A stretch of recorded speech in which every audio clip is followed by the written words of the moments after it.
If you've got hip-hop questions, I've got hip-hop answers. Email me right now at D.Podcast@gmail.com. That's D.Podcast@gmail.com. How the hell are you guys doing out there? Happy Saturday afternoon or morning, wherever the hell you might be. This week's question comes from an anonymous emailer. He or she says, long-time listener, first-time emailer. Lord Jamar has appeared on Vlad TV many times. What do you think of his opinionated blogs about whites and hip-hop, Charles Barkley being an Uncle Tom, and so much crap I can't even bother to write it in the email? P.S. D requests Tetsu and Youth. Thank you for that email, Mr. Anonymous Emailer. Yes, Tetsu and Youth, the Lupe Fiasco album request will be coming up this Monday, so be sure to look out for that. I don't have a problem with Lord Jamar, and there's a few reasons why I don't. First of all, some people get to the point where they've earned the right to be vocal about just about everything that goes on within the culture that they've contributed to. Brand Nubian's been out since, probably like the late 80s. You know what I'm saying? It's sort of that second generation of East Coast hip hop. It's not quite Kool and the Gang. It's not quite, African Bambaataa, but it's right there with Rakim, with KRS, and sort of that mid 80s, late 80s sort of era. But it's been years. This man's been in the game for quite a while. And when you make records like Punks Jump Up to Get Beat Down, you can't be surprised that Lord Jamar is, he comes across as such a militant person. Second of all, he's a 5%er. I'm not going to sit here and act like I'm very knowledgeable about, what the 5%ers are all about.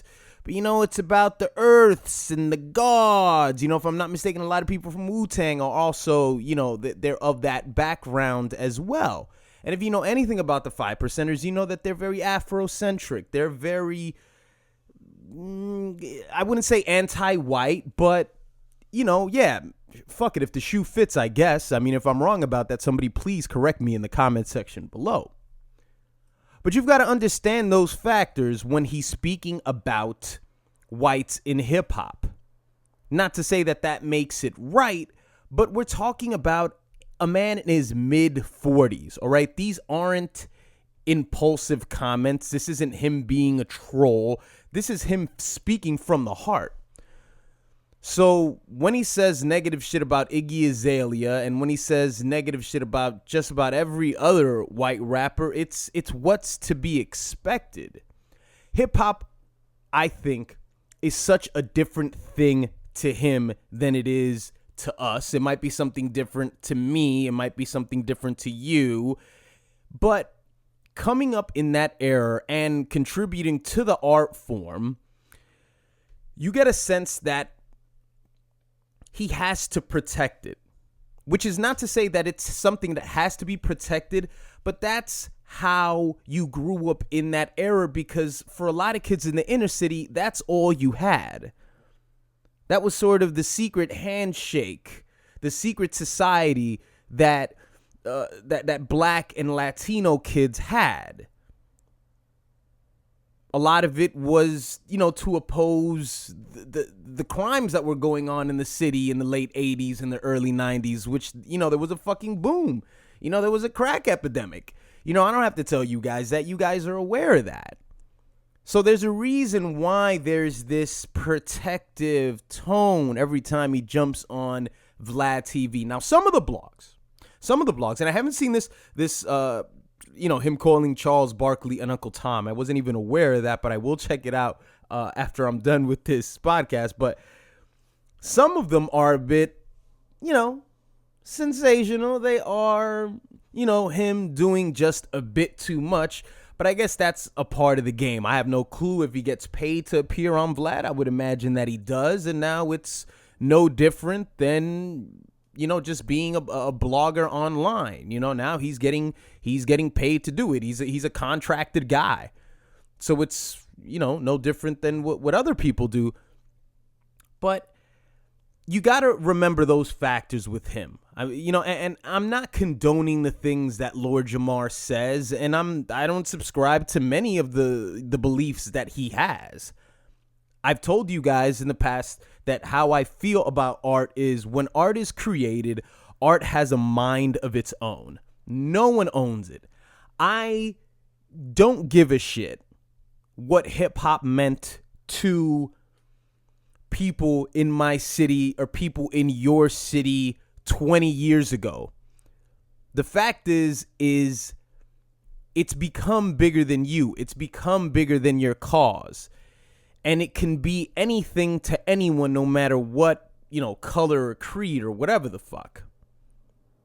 So I don't subscribe to this notion that, certain people are visitors within this house and all that stuff, and the things that he has to say about homosexuals. But for the most part, I don't have a problem with Lord Jamar because I'm an opinionated motherfucker. I have a lot of things to say. And what you people have to remember sometimes is when people have things to say online, it's not a rule. It's not an obligation that we're imposing on the subject that we're talking about. It's just simply our perspective. Now, the internet is a very noisy place. And when you're a 46-year-old hip-hop has-been, and I don't even mean that to be disrespectful. I just can't find a better way to word it. A retired rapper.